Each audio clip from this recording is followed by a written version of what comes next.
Good afternoon. My name is Ron White, and on behalf of the Convocations Committee of Monte Vista Grove Homes, we welcome you to this afternoon's convocation. An unintended consequence of the pandemic has been that the convocations have become virtual. So as we meet weekly at 4 p.m. on Thursday, we are admitting people and grateful for people watching from Oregon, Washington, Arizona, Ohio, and New Zealand and Australia. So about 3/4 of people are residents of Monte Vista Grove. Other people from Southern California and many other places are joining us. This afternoon, our speaker, James Lee, has suggested our scripture passage for today. May I read Psalm 67.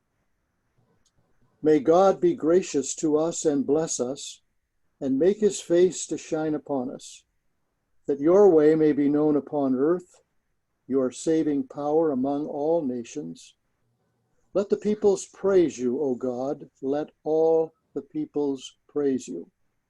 Let the nations be glad and sing for joy, for you judge the peoples with equity and guide the nations upon the earth. Let the peoples praise you, O God. Let all the peoples praise you. The earth has yielded its increase. God, our God, has blessed us. May God continue to bless us. Let all the ends of the earth revere him. The word of the Lord. Thanks be to God. Let's pray together. God of our lives, through all the circling years, we trust in thee. In this difficult time, with the pandemic now claiming more than 100,000 infections a day, in this election seasons still not decided in so many races, we ask that you would allow us to become the United States and not the divided states. We're grateful for each person tuning in today and the families they represent. We ask that they be safe and well. We're grateful for Monte Vista Grove, the place where we live and the community it presents to us. We are profoundly grateful. Be with our speaker and the guests that he has brought with him this afternoon. We're grateful for the International Theological Seminary, and we're eager to hear more about it. So thank you for convening us today. In the midst of difficult times, we are hopeful because of our faith in Jesus Christ, in whose name we pray. Amen. 2 years ago, our Convocations Committee, as we talked about various themes and speakers, said, wouldn't it be wonderful if we could really think and hear from the leaders of our theological seminaries? It's a changing culture, a changing church. Little did we know when we thought of that 2 years ago that we'd be facing this pandemic. So over the last year and a half, we've had the Reverend Jeff O'Grady, who is chairman of the Board of Trustees of Princeton Seminary, speak to us. We've had Mark Labberton, the president of Fuller Seminary, speak to us. John D'Elia, New Theological Seminary of the West. And you will note as we go forward now, because of the virtual, we will begin to have theological leaders who are not resident in Southern California, but are resident in other places in the United States and the world speak to us. Today, we're especially glad that we can welcome James S. Lee, president of the International Theological Seminary. This is a seminary that trains leaders, educates leaders for the majority world and ethnic communities in North America. Through its 40-year history, this seminary has graduated over 1,000 students who now serve in more than 40 countries as pastors, missionaries, and professors. Dr. Lee has extensive experience in teaching the Bible in cross-cultural contexts. He has done so in Nepal, Cameroon, Rwanda, India, Nigeria, and Indonesia. He holds a PhD in Old Testament from Union Theological Seminary and received his MDiv from Princeton Theological Seminary. He is an ordained minister in the Presbyterian Church USA. He will be speaking on us this afternoon on theological education in the 21st century. And he's going to explain this word, a glocal That's the right spelling and pronunciation, perspective. Let's welcome Dr. James Lee. Thank you, Ron, and good afternoon to everyone. Welcome all of you, and it's my great privilege to be with you this afternoon. I hope everyone is recovering from this election time, and in spite of uncertainties, I'm personally optimistic and hopeful for the state of the union. And as I speak on the topic of the theological education in the 21st century, I like to first say that the state of theological education is also very hopeful. I will go ahead and make a presentation, and then I'll invite two of our students to briefly share their theological education experience in their own country and also at ITS. And also with me is my assistant and also coordinator, director of communication, Emran Asierto, who is going to assist me with the PowerPoint. So today's topic, the future of theological education in the 21st century. Topic itself is obviously very broad, and depending on our social location, the outlook might be quite different. I'll be speaking from my own unique vantage point of view as the president of International Theological Seminary, a seminary that is located in the US, but has a specific mission of training and equipping leaders from the majority world. ITS is not a conventional seminary. I like to think of it as more like a mission organization that does theological education. Nevertheless, by looking at theological education through the particular lens of our institution, I hope we can understand some of the developments that are happening in theological education in the US and around the world, and also get a glimpse of the future. Not long after I took on the presidency of ITS, I became president in 2014. The board formed a strategic planning committee to examine our current mission and direction of the school. And the board at that meeting, through the process, reaffirmed our original mission of training and equipping pastors and leaders from the majority world or developing countries. And they adopted a mission statement that captured the spirit and purpose of the seminary.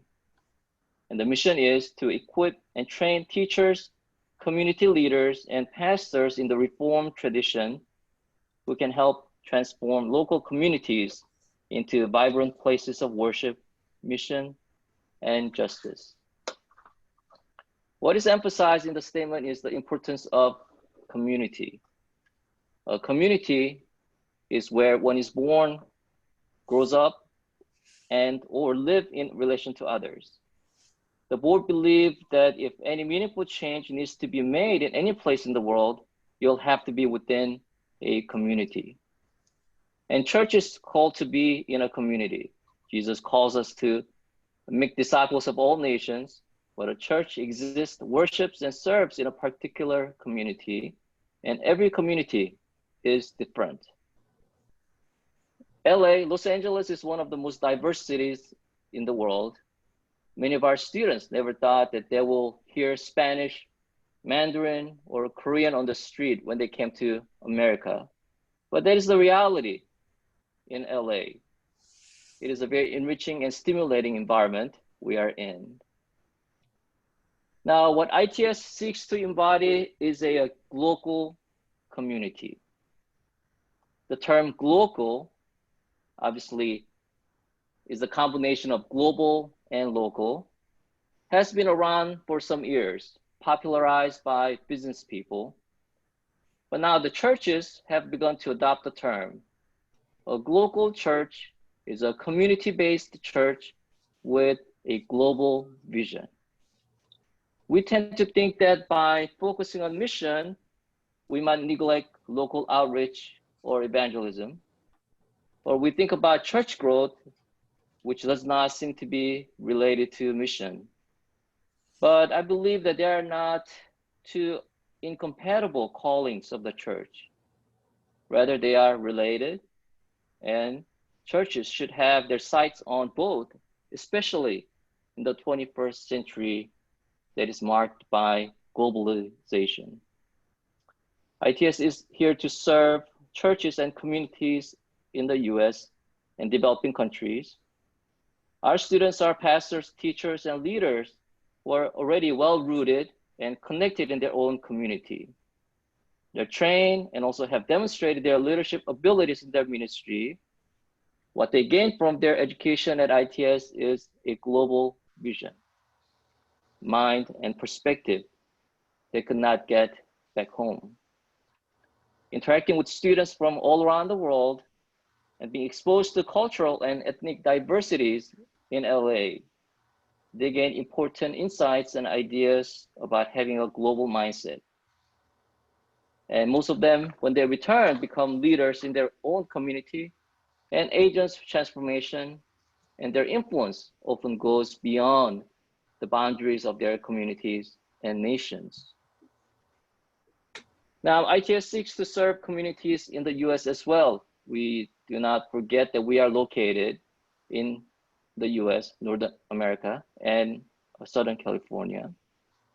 And our strategic plan identifies educating pastors and leaders from immigrant communities in North America as a secondary institutional goal, because demographic in the US is changing. LA has so many pockets of ethnic communities that are growing, and we need to train pastors and leaders to reach out to these growing communities.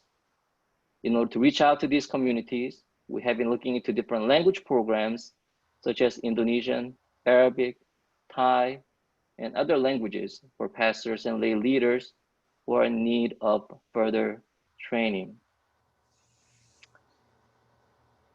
Now, a new layer that we see emerging in this local theological education is distance learning. We know that this is here. We ourselves are right now participating in this global online forum. Now, distance learning has radically changed what it means to be a community and part of a community. With COVID-19, educational institutions' dependence on online learning has been greatly increased. Before COVID-19, ITS has not offered online education. With the campus lockdown, we were forced to go online. This fall, we had a record number of students enrolling because of online classes. We have students joining from Africa, Asia, and other states in the US via online. And it's quite experimental at this point, but we're working hard to improve the quality of education and learning experience for the students. But the biggest challenge is, how do we foster, how do we form a community in this online setting? And how do we foster intellectual, spiritual, and ministerial formation? We currently have online chapel every Tuesday. And as you can see, these are our students joining from different parts of the world. We decided to do it synchronously. So students are joining live from their own places, and sometimes they're joining us at midnight. But we've had a very good turnout, and many students are joining and participating in worship. We have a time for each student to share about themselves and their ministry, so that we can get a chance to hear about their lives. We also hold monthly prayer meetings and town hall meetings to support and encourage one another. And I believe these outside classroom meetings are important in creating a sense of community. With technologies, geographical separation no longer poses barriers to creating a community in virtual space. And I believe this distance learning is here to stay, even after the pandemic. Theological education will have to accept this development and learn to be a community through the medium of technology. This data just came out from ATS, and you'll see that most of the seminaries, or actually more than half, have experienced increase in enrollment this fall. So ITS is not an exception. Actually, we are part of this large trend where we see the uptick in enrollment in almost all degrees except for MDiv. MDiv is, in this case, the exception, and we actually see a decrease in many schools. I think that reflects the current trend where people are more interested in pursuing other degrees, not necessarily a MDiv, which is the preparation degree for parish ministry or ordination, but more people are interested in other professional MA and advanced degrees. The second emphasis of theological education at ITS is creativity and entrepreneurship. These are not the assets required only for business people. Nowadays, churches are looking for these qualities from their leaders as well. The ministries in the 21st century require more than a standard textbook approach to ministry. You see this data here. According to a recent ATS survey, the 3 top training seminary alums in North America wish that they had learned during their seminary years were administration, leadership, and finance. Well, depending on your ministry context, the list is slightly different, but still we see that administration and leadership and finance were the top 3 items from those people who are involved in parish ministry and then community service. These are important data showing us that the theological education will need to be interdisciplinary, because many communities in the world, including US, are facing a host of challenging issues such as poverty, unemployment, illiteracy, interethnic or religious conflicts, global warming, and others. And people look to churches and their pastors for direction and guidance. So the burden and expectation for pastors are greater than ever. Pastors need to be equipped to take the challenges of each community. If we truly believe that the gospel can transform not only individuals, but communities, then we need to be equipped to take on this task. The churches that engage their community and their concerns will experience the true power of the gospel that can bring freedom and abundant life. And also the churches can also experience a revival and growth as well. At ITS, we have been connecting our students with local business leaders who have helped our students develop ministry business model that is self-sustaining. For instance, Philip Bonzo, who is from Cameroon, after he finished his school at ITS, went back to Cameroon and started a driving school. He's still a full-time church pastor, but on the side, he started a driving school because currently there is a civil war going on between Anglophone and Francophone in the country, and there are many internally displaced people who have no jobs. So he decided to create a driving school to provide training and also help these young people get a job. Now we have Monica, who is with me. She's from Malawi, and she has a special ministry for young girls.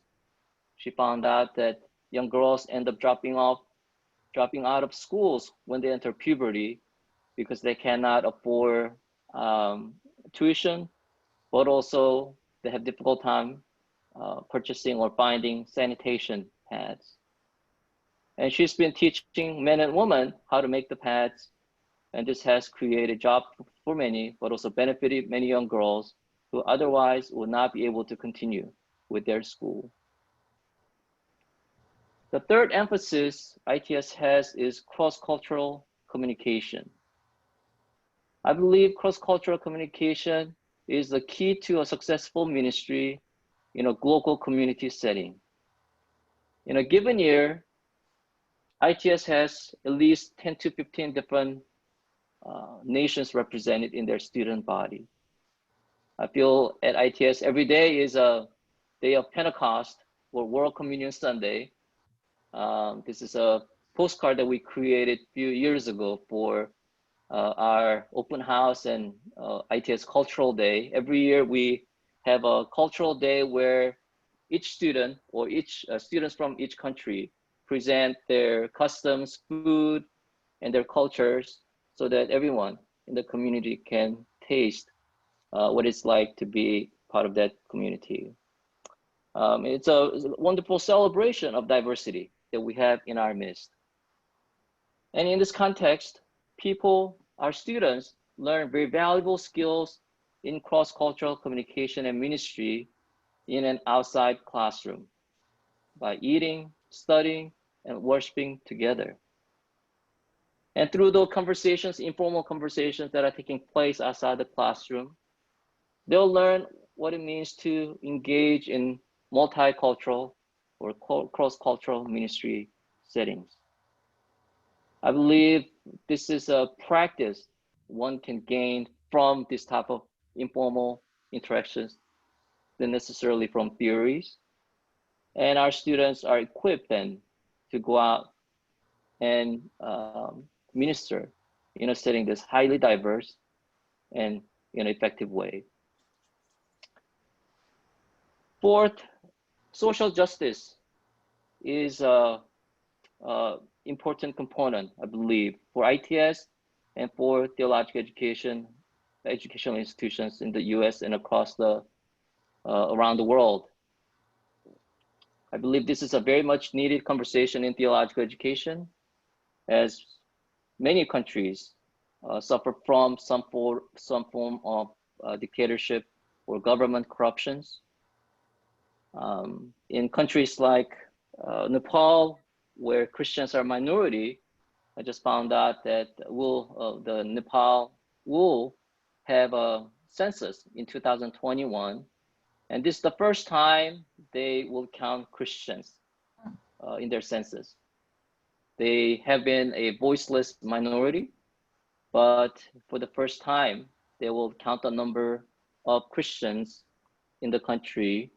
And the Christian population has been rapidly increasing in the nation, and they're looking forward to be recognized as a minority group and also thereby exert some political influence in the government.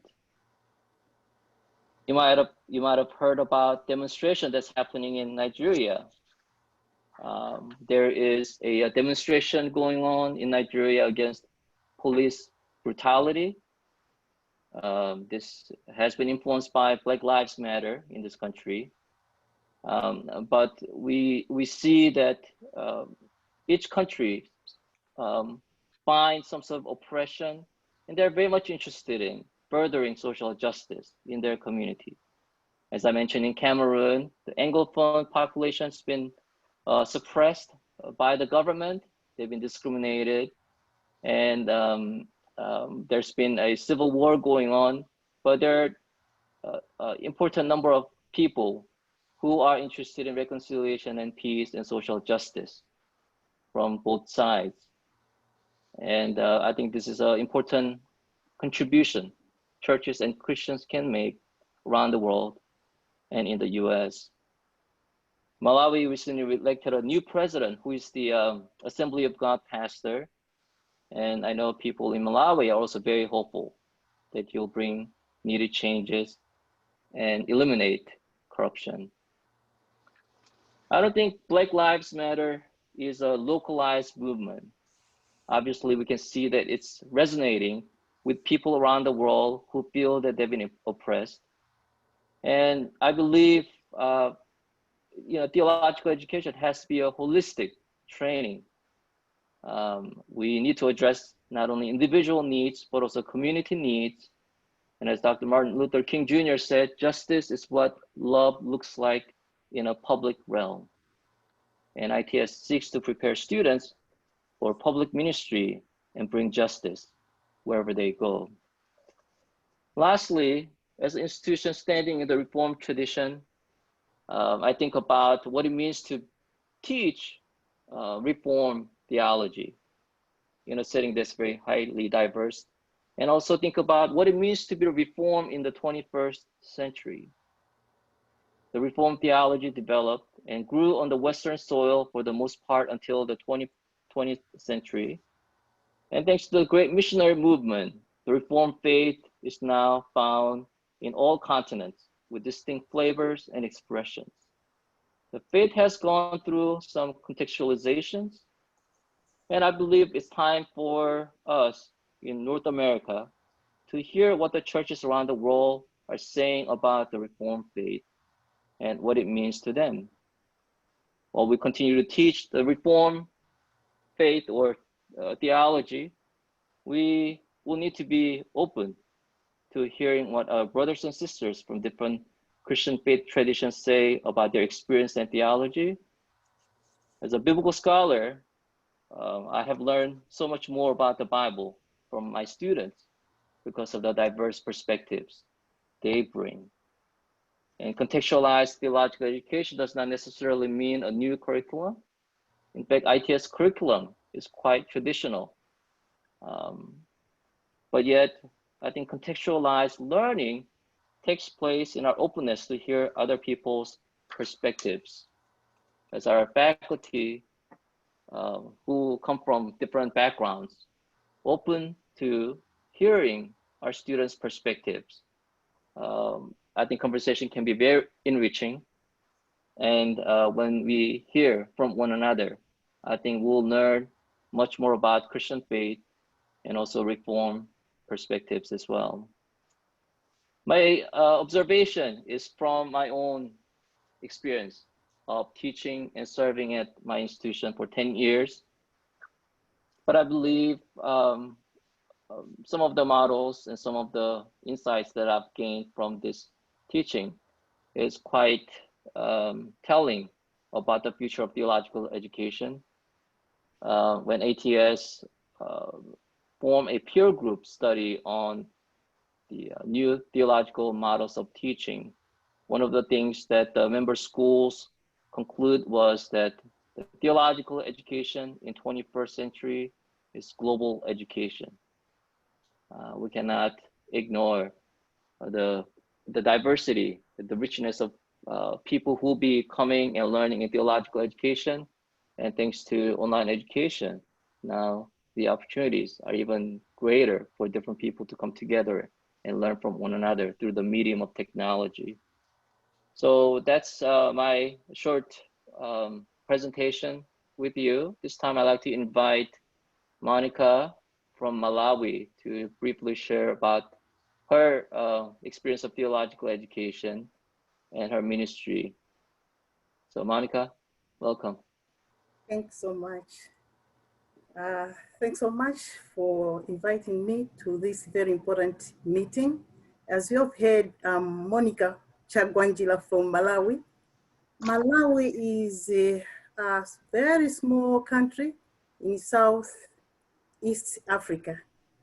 So I've been a public teacher, Christian public teacher there in Malawi for 27 years. I was teaching Bible knowledge. I've been teaching Bible knowledge in schools and also churches. So being a Christian teacher, there are some things that I saw that are affecting much the students, mainly the girls. That's my family in the background. So the girls that I was teaching, most of them could drop from school. So I discovered that apart from tuition fees, but also the sanitary issue is a problem.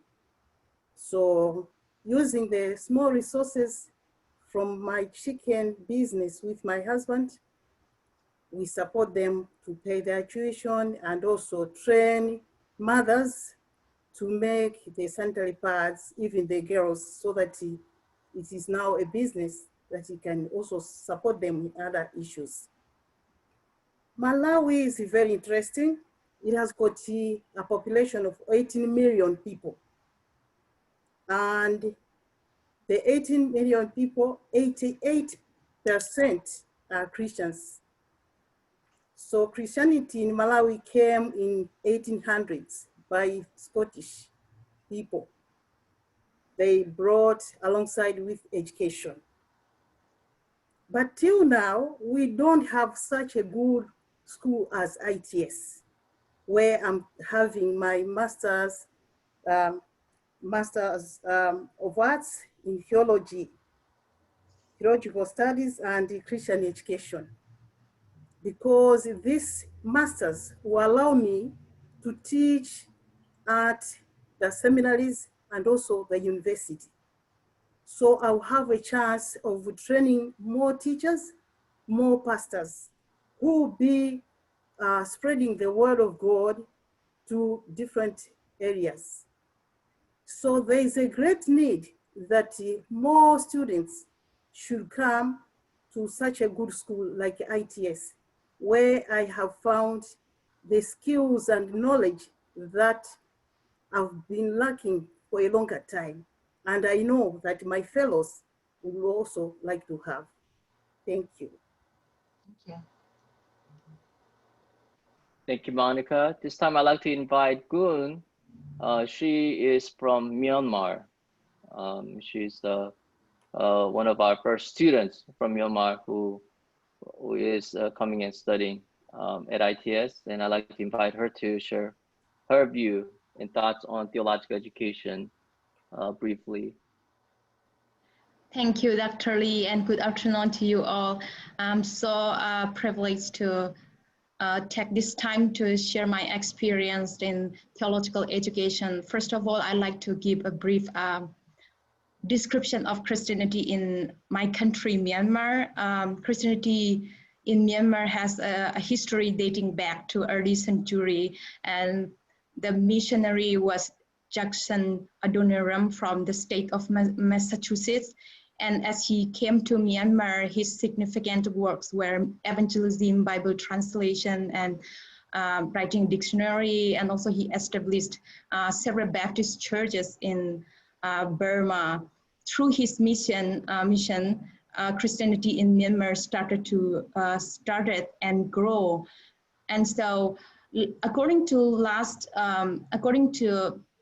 the last census in 2014, 6.2% of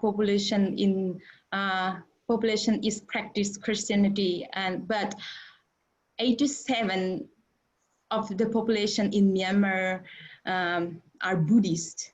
And so there is so much a need to evangelize in Myanmar. And also I like to give theological education opportunities that are available in Myanmar. There are a few theological seminaries in Myanmar, and individual Christian ministers got the privilege of being trained there. And the church pastor would train to the church members. However, we have significant limits of Christians' books or materials that are available to us. And so we are compelled to go out of our country and to learn theological education.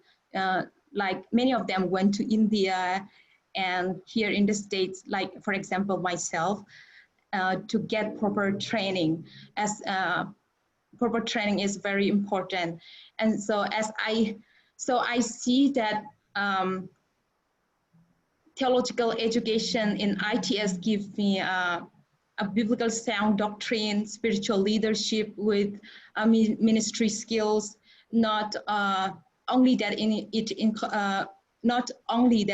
encountering with friends from different countries and backgrounds, expand and help my ministry vision in reaching out the communities in Myanmar with the gospel of salvation. And so I'm so grateful to God for opening the door for me to equip myself with God's word here in ITS.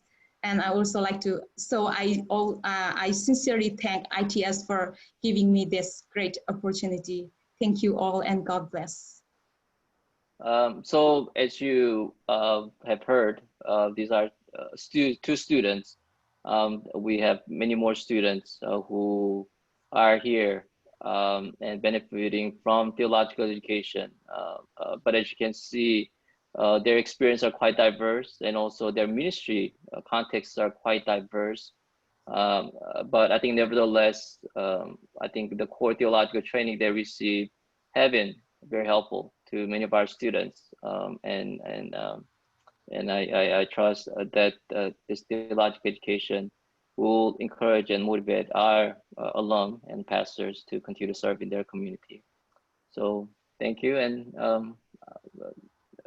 to you, Ron, and any questions? Well, thank you all other people three may have. for not simply the information, but the inspiration of who you are and what you're doing and the challenges you face. We're very grateful for your presentations this afternoon. I'm going to ask Nancy Lane to kind of take the lead here. Here's our survey, if you'd be willing to fill this out. This will help us know who is present this afternoon. Here's a question. I see a hand raised with Larry Ballinger. Larry. Hi, Dr. James, and Yes, everybody. Pastor Larry. Hi. So I, of course, love the connection with ITS through a couple of congregations that I have the opportunity to serve here locally, and I'm grateful to see my friends up on the screen.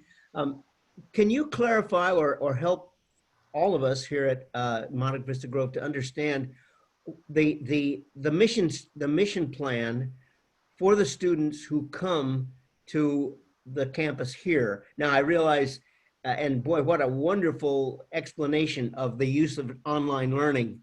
But even before the pandemic and also through this time now, what's the mission plan for the students who come here in terms of being supported, and how do they support themselves or allow themselves to be supported? I know several of our churches have been privileged to be a part of their lives. How does that work?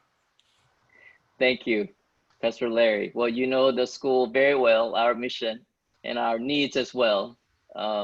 Yes, we are a mission organization that does not depend on tuition.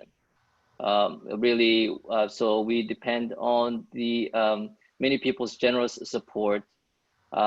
Almost all our students get 50 to 100% tuition scholarships. And we really don't want finance to be a hindrance, for our students to pursue theological education.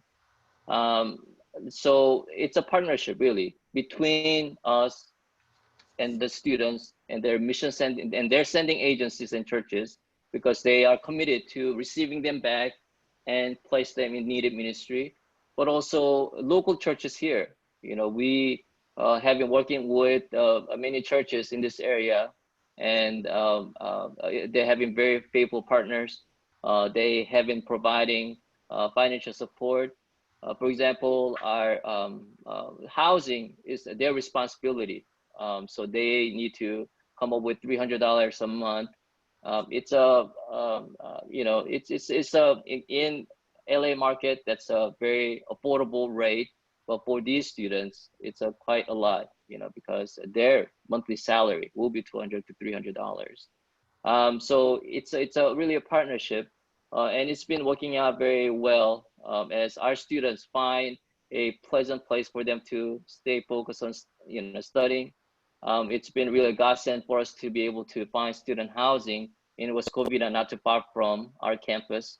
Right before COVID-19 hit, we're able to purchase these houses and have the students move in.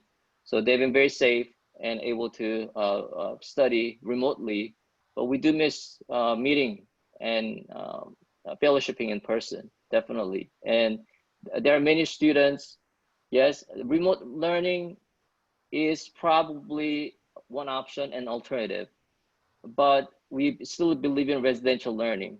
and many students would love to come and study at ITS in person because really, I think there's something special about coming in a community, being part and participating in person in learning. So I don't think online learning will replace that, but definitely that's not something that we want to continue to pursue. But yes, it's a really partnership between ITS and local churches. I hope that answered your question. I have a couple of questions here in the chat. One from Patty Compo, and her question is, what is the relationship between the government of Myanmar and the church? And is there any persecution? Whoever would like to answer that. I think that'll have to be Gun. So Gun, do you have any? Thank you, very good question. This recently, after NLD took up the government in 2015, there's not a lot of persecution. But sharing the gospel is it's not restricted, but Buddhists, they are very strong in their beliefs, and so they don't want to listen, that's it. But there is no persecution as such recently that I'm aware of. Thank you. I hope that answered the question. Thank you. I think I have another question for you. It is from Barbara Matthew, and it says, what form does interaction take with the Buddhist community in Myanmar? And is there receptivity to Christians and their message? Okay,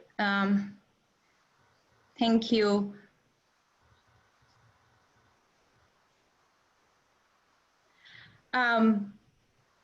Christians, it's the morality. First of all, when we share the gospel, Christian gospel to Buddhists, we talk about first the moral, because the moral principles that they practice and they follow pretty much similar with a Christian, and they are very good at it. But when we started with moral principles, then we went to salvation. For them, salvation is by achieving by good works, whereas in Christianity, it is by faith in Christ alone. So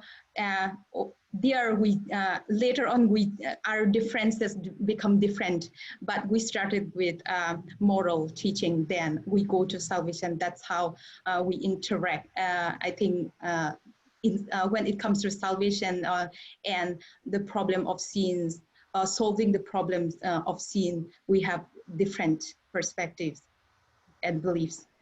Thank you. Thank you.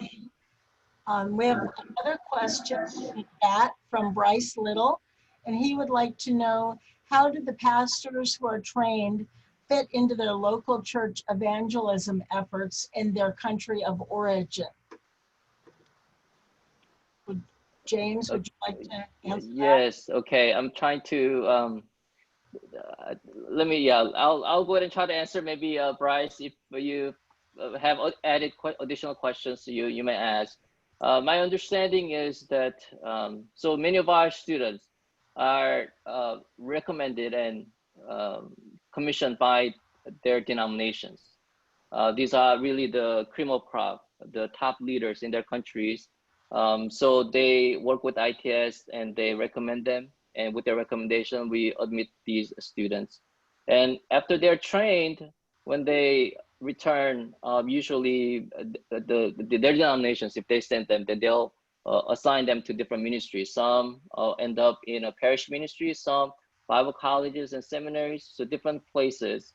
But the best part about training and equipping leaders, local leaders, is that they don't have any culture gap. They don't have any language gap, unlike our traditional conventional model of missionaries. There's no acculturation of time. They are plugged right back into their context, and they're able to carry a ministry with added training, with new perspectives and knowledge and theological knowledge. So I think it's a contextualization is something they already know how to do, and they need a deeper theological biblical training, which they pick from ITS, and then they utilize immediately. So we see a very great application being done in evangelism effort. And for example, we have a graduate who is currently the superintendent of Assemblies of God in Tanzania.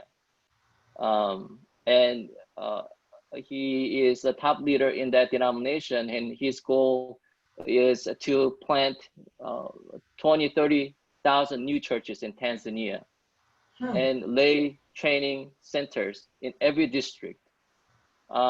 So we see that kind of the level of impact they make after training at ITS is tremendous. And I mean, we don't want to take all the credit, but we feel that some of the impact they're able to make when they go back is due to the training they received.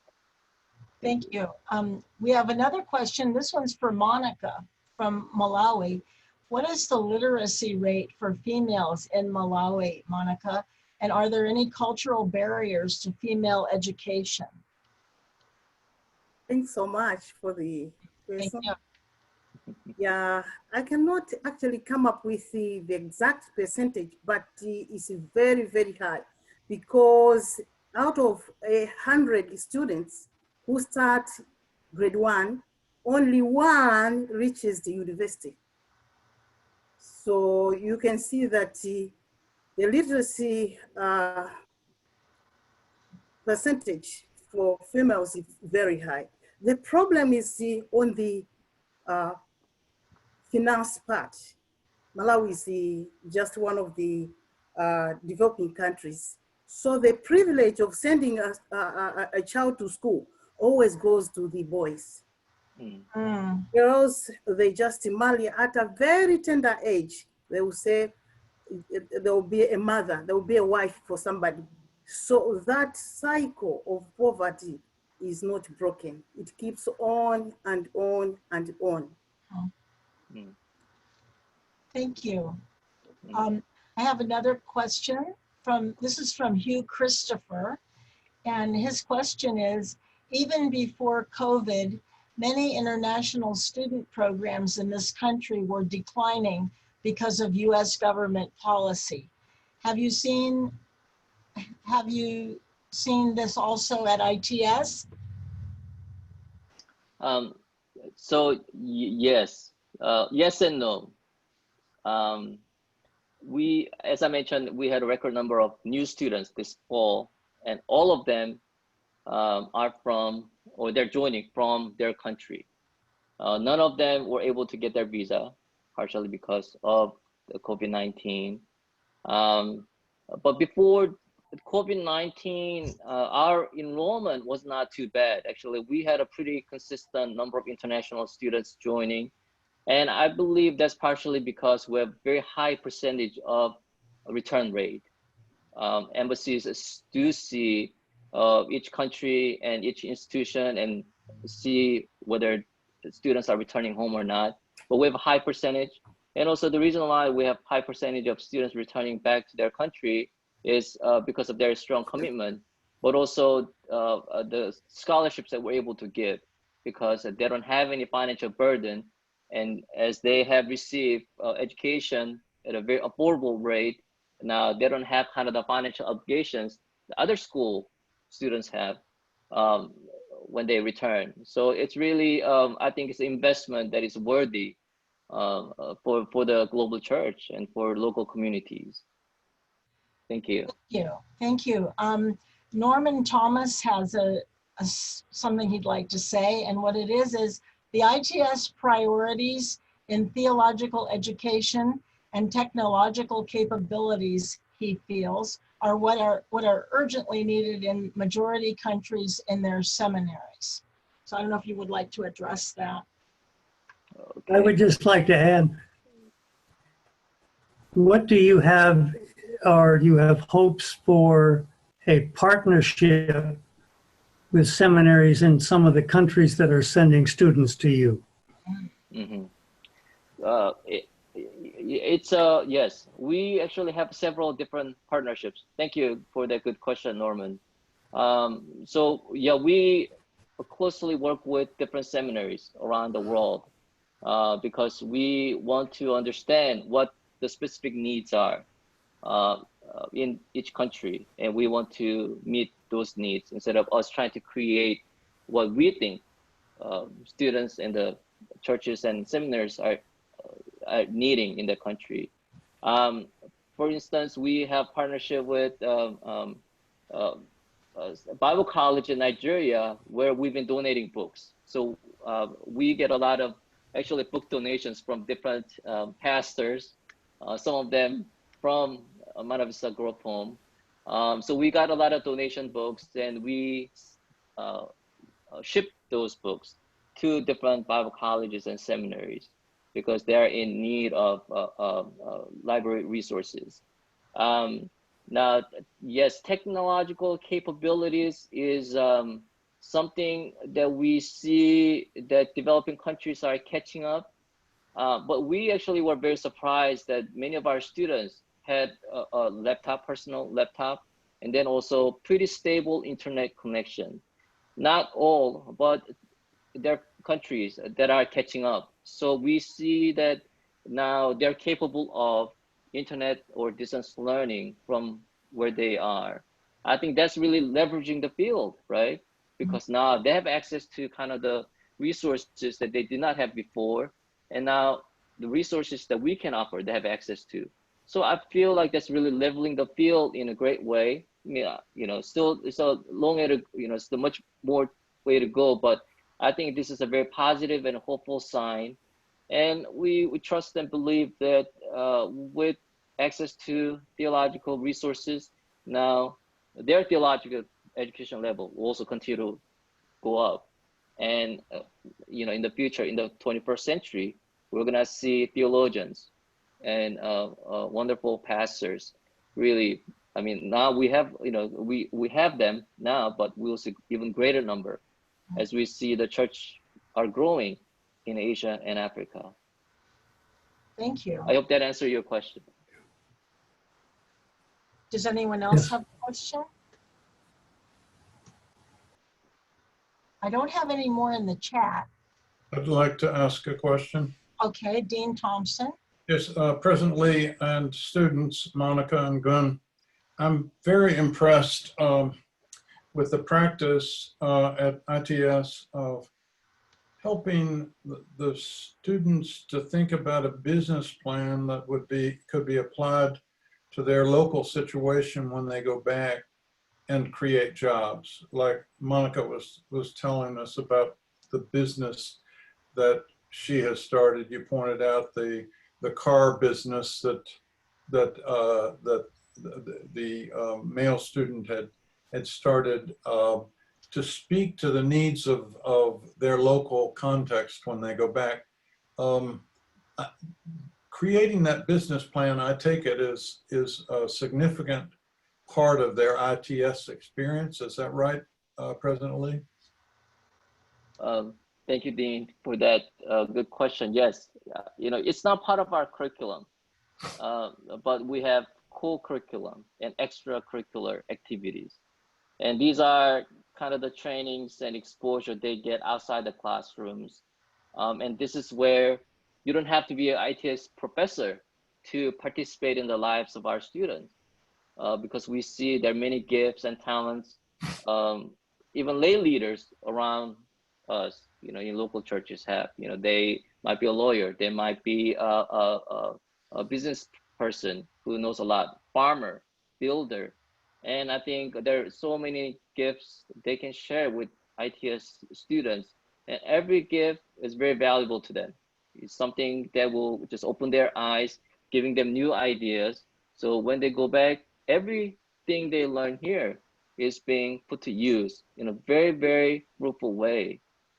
So I think that's why I think it's important that our students are here, because online education cannot kind of give this type of exposure.